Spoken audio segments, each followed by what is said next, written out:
안녕하십니까. 2023년 1월 8일 국제경제를 시작하겠습니다. 다사다난한 2022년을 뒤로 하고 새 시대를 열어갈 2023년을 맞이하여 국가가 먼저다, 자유 대한민국 국민이 되자, 그리고 우리 경제 발전에 이 어려운 때를 같이 힘을 합해야 된다 하는 강론을 여러분에게 오늘 드리겠습니다. 인플레이션, 디플레이션에 늪에 빠진 우리 한국 경제, 그 인플레이션, 디플레이션을 합성한 늪에 빠진 경제 위에 스태그플레이션 현상의 대한민국 경제는 23년도 굉장히 힘들 것입니다. 우리나라뿐만 아니라 세계 경제가 늪에 빠지고 어려운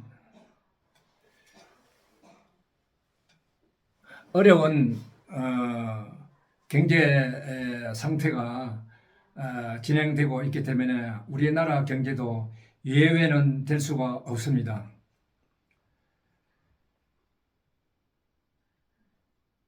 우리 사이의 갈등, 한국 경제 체제를 짓밟고 있습니다.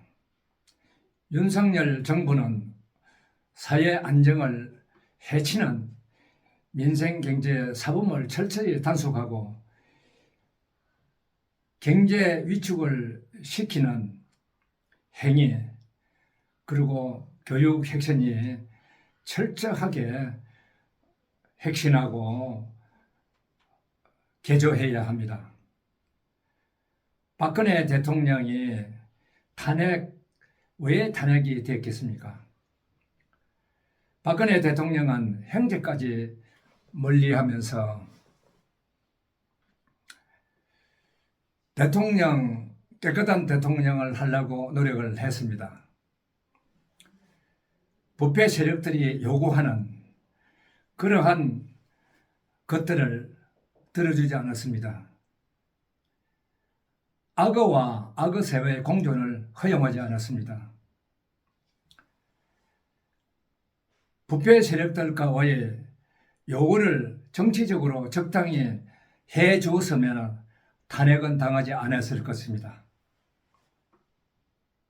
물론 박근혜 대통령의 불통이라는 거, 나도 그런 그 점을 느꼈습니다. 그러나 불통이라고 하더라도 적군과 야합해서 탄핵을 해서는 안 되는 것입니다. 탄핵 세력들은 적군과 야합하여 죄 없는 박근혜 대통령을 탄핵했습니다. 그때 국민은 아무런 정보도 없었습니다. 탄핵파 정치 선동에 우리는 속았습니다. 우리는 대한민국 국민인가? 대한민국 국가정보원, 그리고 경찰청, 언론 등 모두가 거짓에 편들어 침묵했습니다. 오히려 탄핵하는데 동원되어서 언론은 선동했습니다. 배신의 정치, 민주주의를 후퇴시켰습니다. 이런 나라가 경제의 대국이라고 할 수 있겠습니까? 우리는 경제의 대국에 살면서 우리 사회는 냉혹할 만큼 이웃에 무관심하고 또 냉혹합니다. 2013년 송파구 모녀가 자살했습니다. 집주인에게 죄송하다는 편지 하나, 그리고 밀린 전세와 공과금을 계산해서 주인에게 주면서 자살했습니다. 참 우리는 지자재, 우리가 이렇게 사회복지에 돈을 쓰면서도 우리 사회는 냉혹했습니다. 지자재도 그렇고 이웃도 그렇고 말만 가지고 번들어가게 말은 참 잘합니다. 협신이 다 함께니, 다 함께 살아야 한다니 정말 말은 잘합니다. 2021년 한 가족 부부 그리고 딸을 데리고 바다에 빠져 죽은 사건이 생겼습니다. 그 사람인들 친척이었고 형제가 없고 부모가 없었겠습니까? 자살하기까지 준비 과정에서 얼마나 고통스러웠겠습니까? 그런데 우리 사회는 전부 다 예민했습니다. 그렇게 우리 사회는 냉혹한 사회입니다. 따뜻한 사회가 아닙니다. 누가 사회 공동체를 파괴하고 있습니까? 국민이 먼저다. 자유를 파괴하는 주사파에 침묵하면은 우리 공동체 구성 전체가 파괴되는 것입니다. 고소고발 사건 세계 1위, 자살 사건 1위, 말만 유착해 하는 한국 정치, 참으로 한심합니다. 세월호 여행 갔다가 생긴 사건, 이태원 할로원 즐긴 사건, 다 거기에 모인 사람들은 성인이고 자기 스스로 판단해서 간 겁니다. 그런데 노무현 대통령, 노무현이 아닙니다. 윤석열 대통령,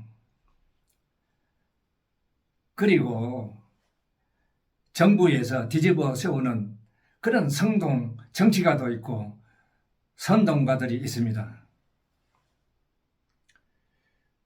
우리는 과연 경제 선진국에 맞게끔 우리 사회의 정서가 있는가? 500대 기업 세금으로 복지가 지탱되고 있습니다. 우리는 참으로 미래가 불안합니다. 은퇴 부부 공적, 그리고 사적, 그리고 국민연금 평균 138만 원 정도가 됩니다. 평균이. 70세가 되어도 70세가 넘어도 생활비를 벌어야 하는 한국의 현실, 참으로 한심스럽고 부끄럽습니다. 우리 복지에 돈을 어디에 쓰는 겁니까? 신문에 보니까 전부 다 이념에 따라서 우리 한국 대한민국을 갖다가 무너뜨리라는 세력들에게 돈이 그렇게 되었다는 걸 보고 저도 놀랐습니다. 공평하지 못한 복지 혁신하고 개조해야 됩니다. 국민연금 축내는 국민연금공단 이사장이라면 굉장히 전문성이 있고 우리 피와 땀을 내는 국민연금을 잘 관리해야 될 거 아닙니까? 축내는 이사장이 될 자격이 없습니다. 그 국민연금 이사장도 정치화해서 아무런 능력이 없는 사람을 앉힌다면 국민연금이 고갈될 수밖에 없죠. MB 정권 때 자원개발 그리고 자원확보 정책을 적폐로 몰았습니다. 전 정권이, 문재인 정권이. 대한민국뿐만 아니라 세계 경제 현실은 자원 확보에 해란이 되고 있습니다. 스태그플레이션 그리고 한국 경제 극복을 위해 물가를 부추기는 행위는 스스로 우리 국민 스스로 자제해야 됩니다. 물가를 부추기는 행위를 굉장히 엄히 다스려야 합니다.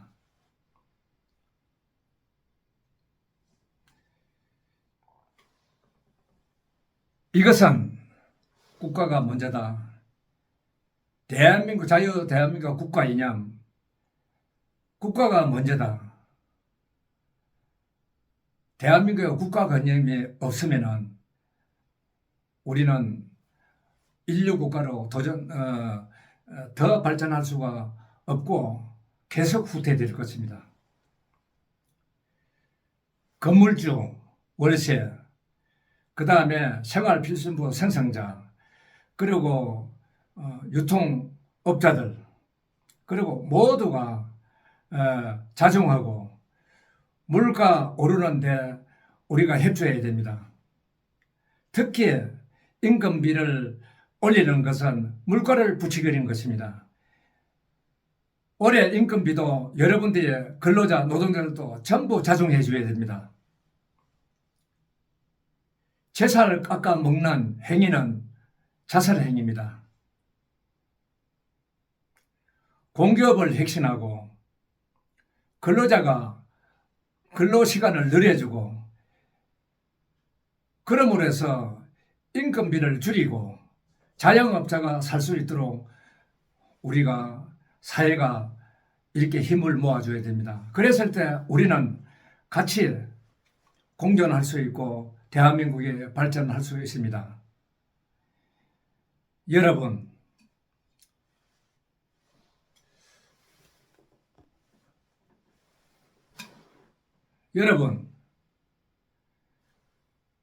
정말 이리 어려운 시기에 세계적으로 어려운 경제가 어려운 시기에 우리는 애국심을 가지고 좀 자중하고 국가가 먼저다 하는 것을 항상 생각해 주십시오.